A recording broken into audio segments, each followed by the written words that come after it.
ఓం శ్రీ గురుభ్యో నమః. శ్రీ మహాగణాధిపతయ నమః. శ్రీమాత్రే నమః. నమోస్తు నాళీక నిభాననాయై, నమోస్తు దుగ్ధోదధి జన్మభూమ్యై, నమోస్తు సోమామృత సోదరాయై, నమోస్తు నారాయణ వల్లభాయై. శ్రీ మహాలక్ష్మి నమః. పద్మం లాంటి అందమైనటువంటి ముఖం కలిగినటువంటి దానికి నమస్కారం. దుగ్ధోదధి జన్మభూమి అయి, పాల సముద్రం జన్మభూమిగా కలిగినటువంటి దానికి, పాల సముద్రంలో నుంచే కదా ఆవిర్భవించింది ఆవిడ. సోమామృత సోదరాయై, ఆవిడికి సోదరులు ఎవరు? సోముడు, అమృతం. సోముడు అంటే చంద్రుడు, అమృతం. అమృతం కూడా ఈవిడ జన్మించిన తర్వాత జన్మించింది కదా. ఆ సోమామృత సోదరాయై, నమోస్తు నారాయణ వల్లభాయై. నారాయణుడికి వల్లభ భార్య ఈవిడ. అక్కడ పాల సముద్రంలో జన్మించి నారాయణుడి హృదయంలో చేరి ఏం చేసింది ఆవిడ? నారాయణుడి యొక్క హృదయంలో చేరి దేవతలని చూసింది. లక్ష్మి చూడడమే, ఆవిడ చూపుల్లోనే వస్తుంది. ఏదైనా సరే చూపుల ద్వారా ప్రసారం చేస్తూ ఉండేటటువంటిది. దానికి లక్ష్మి అంటేనే చెప్పుకున్నాం కదా, లక్ష్యతే దృశ్యతే విశ్వం. ఈ విశ్వాన్నంతా లక్షిస్తూ చూస్తూ ఉండేటటువంటిది అని. అలాంటి లక్ష్మీదేవి అక్కడ ఉండి దేవతలందరికీ కూడా దయామృతి, ఇంకో మాట కూడా చెప్తారు, దేవాది దయాపరాయై. దేవతలు మొదలైనటువంటి వారందరికీ కూడా దయను ప్రసాదించేటటువంటిది అనే అర్థం కూడా చెప్తూ, అమ్మవారికి ఎప్పుడైతే ఈవిడ విష్ణు హృదయంలో నిలిచి దేవతల్ని చూసిందో అంతే అమృతం లభించింది. అంటే మొట్టమొదటి ఏమొచ్చింది? పాల సముద్రాన్ని చిలుకుతుంటే మొదట వచ్చినటువంటిది హాలాహలం.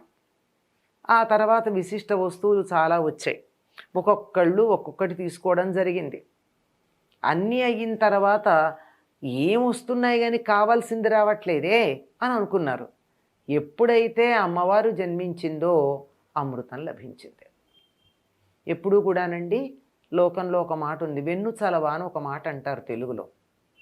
అంటే ఒకప్పుడు ఎవరికన్నా కానీ సంతానం కలిగి నిలవకపోతే ఆ సంతానం కాలికేదో కడియం లాంటిది కడతారు ఒకసారి గమనించుకున్నాక. అలా కట్టిన తర్వాతి సంతానం నిలిస్తే ఈ ముందు పుట్టినటువంటి వారి కాలికి కడియం కడతారు. అంటే ఎడం కాలికి కానీ కుడి కాలికి కానీ ఒక్క కాలికి ఒక కడియం ఉంది అంటే వీళ్ళ తర్వాత సంతానం బతికి ఉన్నారు అని చెప్పడం అన్నమాట. ఇప్పుడు లక్ష్మీదేవి జన్మించిన తరువాత అంతకుముందు వీళ్ళు అనుకున్నది కాకపోయినా జన్మలు ఉన్నా వీళ్ళు కోరుకున్నది రాలేదు కదా. కోరుకున్నది వచ్చింది అంటే అప్పటికి ఈవిడ జన్మించిన తర్వాత వచ్చింది, అమృతం లభించింది. ఏమిటి అమృతం? దేవతలు మొదలైనటువంటి వాళ్ళ దృష్టితో, రాక్షసుల దృష్టిలో అమృతం అంటే మరణం లేకుండా చేసేది అని. మరణం లేకుండా చేసేది అంటే ఏమిటి? మోక్షస్థితి. అంటే భూలోక సంబంధం ఏదైతే ఉందో దాని నుండి విడుదల పొందటమే మోక్షం. అంటే ఇక్కడ ఉండాలని, ఇక్కడ దాన్నే పట్టుకుని ఉండాలని కాక వీటి నుండి విడుదల పొందడం అన్నది ఏదైతే ఉందో దాన్ని మోక్షంగా, అమృతంగా చెప్పడం ఉంది. అంటే భూలోకానికి సంబంధించింది ఏమిటి? మర్త్యత. దీన్ని మర్త్యలోకం అంటారు కదా. అంటే మరణించే లక్షణం కలిగింది అని. మరణించే లక్షణం కలిగినటువంటి భూలోకం నుంచి విడుదల పొందారు అంటే మర్త్యలోకానికి సంబంధించిన మరణాన్ని జయించి అమృతత్వాన్ని సాధించినట్టు. అటువంటి అమృతత్వం ఏమిటి అంటే మోక్షం మాత్రమే.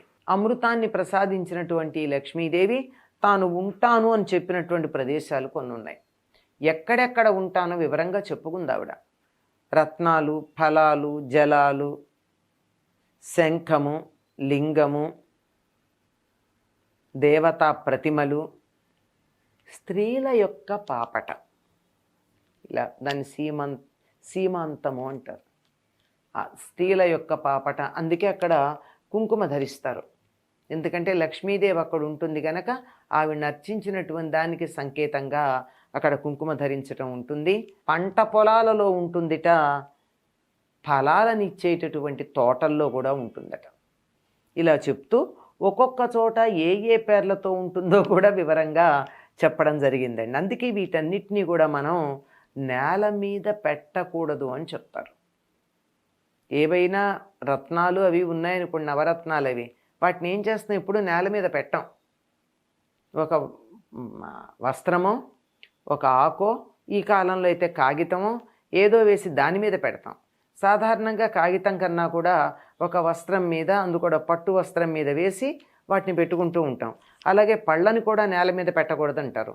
ఎందుకంటే లక్ష్మీదేవిని నేల మీద పెట్టకూడదు కదా, ఆవిడ ఉండడానికి ఏదన్నా ఒక ఆసనం కావాలి కదా. పళ్ళు, అలాగే నీరు లక్ష్మీ స్థానమైనటువంటిది. ఎందుకంటే అమ్మవారు ఒకప్పుడు నీటి నుండి జన్మించిందని చెప్పుకున్నాం. ఒక మన్వంతరంలో ఈ మన్వంతరంలోనేమో వైరస్వత మన్వంతరంలోనేమో పాలసముద్రంలోంచి జన్మించింది. కానీ అంతకుముందు ఒక మన్వంతరంలో నీళ్ల నుంచి జన్మించింది. అందుకే ప్రతిదానికి నీటిని శుభంగా భావించుకోవడం ఉంది. ఒక గృహప్రవేశం చేస్తున్నారనుకోండి, ఒక కలశంతో నీళ్లు పట్టుకుని ముందు ప్రవేశిస్తారు. అంటే ఆ ఇంట్లో లక్ష్మీదేవి ప్రవేశించినట్టు. ఆ తర్వాత ఆవిడకన్నా ముందు పుట్టినటువంటి కామధేనువు యొక్క సంతానంగా గోవును ప్రవేశపెడతారు. ఇలా లక్ష్మీప్రదంగా భావించేటటువంటిది నీళ్లు. ప్రతిదానికి కూడా నీటిని స్పృశించటం, నీటిని దగ్గర ఉంచుకోవడం, ఎక్కడన్నా ఒక జల కలశాన్ని పెట్టడం, ఎక్కడికన్నా వెడుతుంటే ఒట్టి చేతులతో కాక నీరున్నటువంటి ఒక కలశాన్ని చేతిలో పట్టుకుని వెడుతూ ఉండడం, ఇవన్నీ కూడా మనకి శుభప్రదంగా చెప్తూ ఉంటారు. జలాల్లో తాను ఉంటాను అని చెప్పింది లక్ష్మీదేవి. ఆవిడ ఇంతకుముందు ఒక మాట అనుకున్నాం, ఈవిడ ప్రాణంగా ఉంటుంది అని. ఈవిడ లక్షణాల్లో ఒకటేమిటి, ప్రాణకోశాన్ని ఆశ్రయించి ఉంటుంది అని.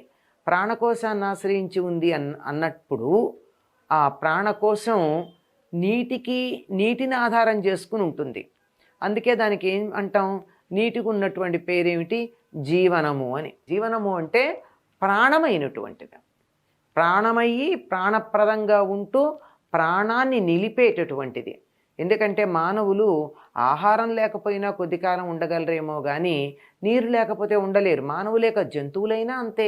కనుక జలాలు కూడా లక్ష్మీ స్థానం. శంఖం కూడా లక్ష్మి ఉండేటటువంటిది. సరే, శివలింగం, ఇవన్నీ కూడా దేవతా ప్రతిమల్లో ఉంటానంది. పాపట, ఇవన్నీ కూడా పళ్ళ తోటలు. అందుకే వాటిని చులకన చేయడం కానీ, పాడు చేయడం కానీ, తిట్టడం కానీ ఇలాంటివి చేయకూడదు అంటారు. అలాగే కేతకీ వనం అంటే మొగలి పొదల్లో సుశీల అన్న పేరుతో ఉంటుందట. కుందదంత అన్న పేరుతో కుందవనంలో ఉంటుందట. అంటే మొల్లల తోటలు ఉంటే అందులో కుందదంత అనే పేరుతో ఉంటుందట. వస్త్రాల్లో ఉంటుందిట. అందుకేనండి లక్ష్మీప్రదంగా చెప్తారు కనుకే శుభకార్యాల్లో పెద్దలు ఆశీర్వచన పూర్వకంగా పిల్లలకి వస్త్రాలు ఇస్తారు. ఏదో పిల్లలు పెళ్లి చేసుకుంటూ పెట్టెల మీద కూర్చున్నారు కూడా పెద్దవాళ్ళు వచ్చి బట్టలు పెడతారు. ఆ పెట్టేటప్పుడు దానికి కాస్త పసుపు కుంకుమ గంధం పెట్టి అక్షతలు వేసి పండు పెట్టి ఆ వస్త్రాలను అందిస్తారు. ఎందుకంటే మేము నీకు శుభాన్ని ఇస్తున్నాం. లక్ష్మి అంటే శుభం అనే అర్థం కూడా ఉంది కదా. మేలునిస్తున్నాం, లక్ష్మినిస్తున్నామని తెలియచెప్పడానికి పాలు, పసుపు, కుంకుమ, నెయ్యి, నూనె వీటిని కూడా ఆశ్రయించి ఉంటానని చెప్పింది లక్ష్మీదేవి. అంటే అందుకే పాలు శుభం. పాలు కానీ నేల మీద పడితే మనం చీపురుతో కానీ కాలుతో కానీ తొడము. ఏం చేస్తామమ్మా, చేతులతో తుడుస్తాం. ఎందుకంటే శుభప్రదం గనక. అలాగే పసుపు కుంకుమల్లో లక్ష్మీదేవి ఉంటుందని చెప్పక్కర్లేదు, అందరికీ తెలిసినటువంటిదే. నెయ్యి శుభప్రదం. గమనించుకోవాలంటే నేతికి, తేనెకి, పాలకి, మజ్జిగకి అంటూ మడిలా వంటి ఉండవు. ఎవరిచ్చినా అది శుచి. ఒకవేళ ఎక్కడన్నా ప్రాణావసరంగా మంచినీళ్ళు తాగవలసి వచ్చి ఇచ్చేటటువంటిది శుచి అయినటువంటి వాళ్ళు ఇవ్వలేదు, కానీ తాగకపోతే ప్రాణం పోతుంది అనిపించినప్పుడు ఏం చేస్తారండి, ఆ నీళ్ళల్లో ఒక చుక్క పాలు కానీ మజ్జిగ కానీ వేసి అంటే పల్చని మజ్జిగ, పల్చని పాలు అయినట్టు అనమాట, నీళ్లు కలిపి దాన్ని స్వీకరిస్తారు. అంటే అన్నింటినీ పవిత్రీకరించే లక్షణం వస్తుంది. ఎందువల్ల? లక్ష్మి ఆశ్రయించి ఉంటుంది గనక.